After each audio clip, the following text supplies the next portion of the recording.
भी हो गए। उसके बाद बाबा जी जब वहां से जाने लगे तो बजरंग दास जी उनके पीछे पीछे हो लिए। थोड़ी दूर पहुंचे तो उन महात्मा ने पूछा कि बालक तू कहाँ जा रहा है और क्या आपका नाम है। तो बाबा जी ने परिचय दिया कि मेरा नाम बजरंग है और मेरे माता पिता बाल्यावस्था में मुझे छोड़ करके और स्वर्ग लोक सिधार गए। तो बाबा जी ने कहा कि अभी आप मेरे पीछे क्यों रहो। बाबा जी ने कहा, बजरंग दास जी महाराज ने, कि अभी मेरा कोई सहारा नहीं है और महात्मा जी मैंने आपका चमत्कार देखा तो मेरे हृदय में एक अलग ही चेतना जागृत हुई है। इसलिए मैं चाहता हूं कि आप मेरे गुरु बने और मैं जो है संसार की सेवा, आध्यात्मिकता का ज्ञान प्राप्त करने के बाद इस मानव जाति समुदाय को उद्धार की ओर ले जाने का कार्य करूं। तो बाबा जी ने कहा कि आपके दिल में कहीं ना कहीं कोई मोह अभी भी अटका हुआ है। तो बाबा जी ने, बजरंग दास जी ने कहा कि महाराज मेरे पास ऐसा कोई मोह नहीं है। तो उन महात्मा ने कहा कि आपके पास अभी 4,000 रुपए और कपड़े जो हैं वो आपके पास हैं, क्योंकि उस समय बजरंग दास जी के हिस्से में जो इनका व्यापार खत्म हो गया था, तो इनका जब बंटवारा हुआ, इनके भाई जो थे, तो इनके हिस्से में कुछ पैसे 4,000, मैंने एक संख्या बताई है, हो सकता है कम ज्यादा भी हो सकती है, लेकिन कुछ पैसे और कपड़े थे। तो बजरंग दास जी ने उन पैसे और कपड़ों को वहीं पर जला के महात्मा जी के पीछे हो लिए।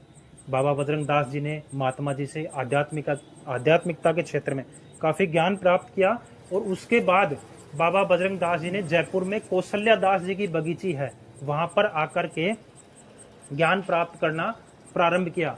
उनके बाद वहां से परिपूर्ण होकर बाबा बजरंग दास जी महाराज शाहपुरा के पास में त्रिवेणी जगह है, जहां पर बाबा भगवान दास जी महाराज और इनके गुरु भाई नारायण दास जी महाराज की तपोस्थली है, वहां पर आके इन्होंने ज्ञान प्राप्त किया।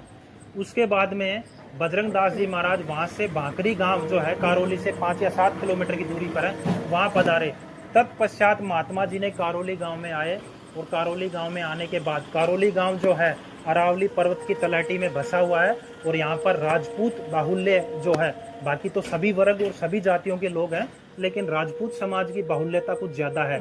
इसलिए यहाँ के बड़े बुजुर्गों ने, राजपूतों ने, जिनको हम ठाकुर साहब कहते हैं, उन्होंने बाबा बजरंग दास जी को आवभगत की और इनसे पूर्व एक बाई जी का तिबारा बना हुआ है, उनमें बाबा जी के रुकने और ठहरने की व्यवस्था की।